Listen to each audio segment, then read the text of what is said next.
Jorlyn, and I'm a nursing student here at Washburn. I'm Isabella, and I'm also in nursing.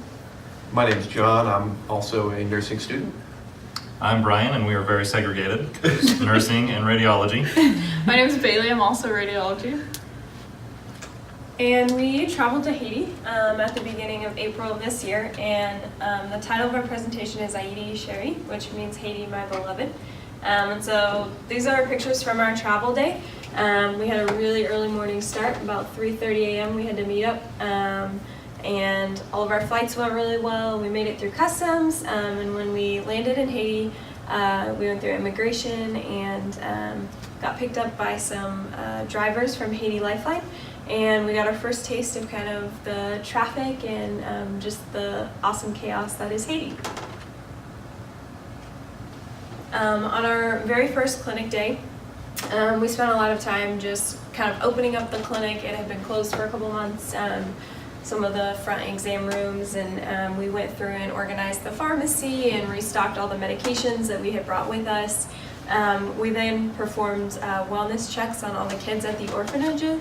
So we did an anti-parasite, all of them got one, and then we just kind of did their height and weight and arm circumference and kind of documented that so that Haiti Lifeline can keep track of the kids. And then we also did kind of just head to toe look-overs and saw if there was anything that they needed. So our second day there was a church day, and it's owned by the Mama Nicole, the owner of the orphanage. It's her husband is the minister at the church you see here. It's just a normal church like we have, except for they have like 7-minute songs and 10-minute prayers that seem to take a while. Our group got to sit up front, and they got fans blowing on us. So we just had all the kids sitting on our laps while all the prayers and the whole sermon went on. And then after the church, I think it lasted about 2.5, 3 hours. And then after that, we went to Papillon, which is over there. And that's where they have been recycling everything from like cereal boxes and everything that has kind of built up in Haiti. So they've been recycling them and turning them into reusable products that they can sell, like Christmas ornaments for your tree and bracelets and everything.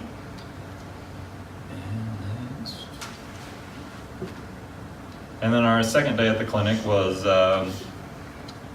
the orphanage also has a school that's associated with it that all of the local community kids come to. So all of the little kids in their little yellow uniforms over there, they came over and we did the same thing, except for we didn't record their measurements that we did with the orphanage kids. And then after that, we just packaged more pills. So if you want to come on this trip, I hope you love to package and count pills. So Tuesday we had the opportunity to go up into a mountain clinic. We traveled about 2 hours on our bus, or whatever you want to call it, up into this mountain. And you can see before how it was just kind of an empty church. It kind of reminded us of like a one-room schoolhouse. And then we have a during picture, and we saw about 300 people while we were there, including like school children and like community members. We handed out a lot of stuff like medications, like ointments. We even did glasses for people who are needing reading glasses.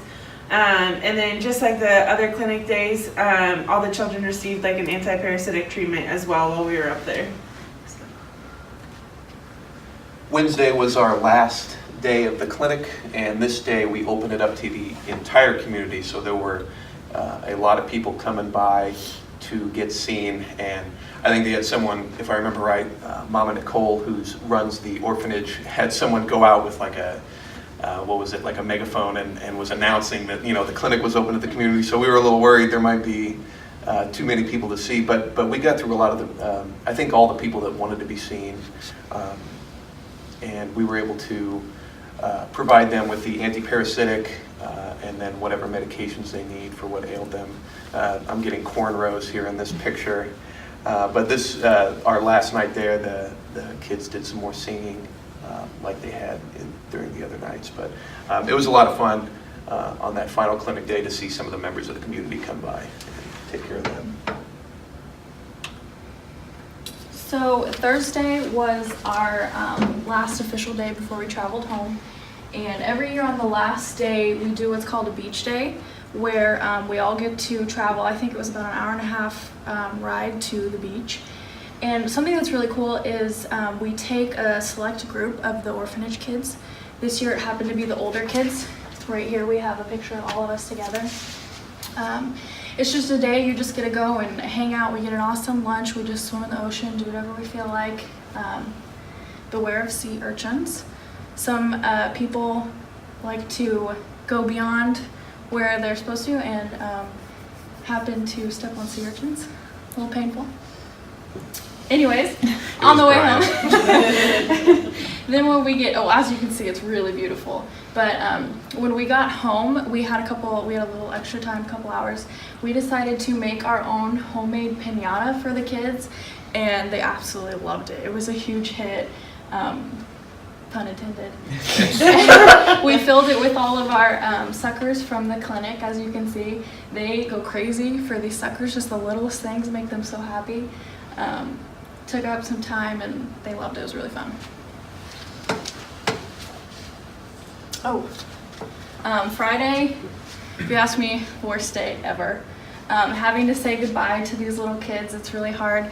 Sometimes they don't like to let you go, and obviously we don't like to let them go either. This sunset is a cool picture. Every morning you could climb on top of our little boardrooms where the kids stayed, and you could watch this amazing sunrise or sunset. So anyways, pretty early in the morning, we boarded up, we headed to the airport. We made it through okay, except for there were a couple delays. We stayed in the airport like 6 hours or something like that, but it's okay, we got more team time. We made it to Atlanta and ran to the next gate. They let us on the flight, we got home, it was all good. But yeah, like I said, it's hard to say goodbye, but as you can see, they're happy anyway, it's okay. So overall, Haiti was just a really amazing experience, and I think what made it so amazing is, as this quote shows, it says, "Haiti is an amazing country. Even though the people there have so little, their attitudes resonate a crazy amount of love and joy. It is truly inspiring to see that, and our love for that country starts with them." And I just want to end with final thoughts from each of you. I mean, I think I think it was an amazing trip, and it just really opened your mind to like what some other people in the world have to go through, and so even like being able to do good, even if it's just handing out like vitamins and stuff like that. So I think that's really impactful. I think it really challenges you to live in the moment and to be flexible, and to just really be present with the kids and the people, to just learn about a different culture. It's a really unique experience. Yeah, like Isabella just said, I think seeing that new culture is something that everyone should experience, kind of get out of our American way of life for a little while. And of course the kids were the best part, I think. That you saw the pinata earlier in the presentation. I think that was probably the highlight, just seeing how happy all the kids got. Especially when they finally broke it open and got all the candy, they just went crazy. So I think that was probably the highlight. But just seeing the kids and being able to play with them, I think was I couldn't recommend it more highly. So. I'm not really a very uptight person anyway, so I think this coming here and seeing this just lets you know like how serious we don't need to take it, because these guys don't really have much of anything, but they love whatever they have. So it's just going from this first world mentality of I need everything and I want my $7 Starbucks every day.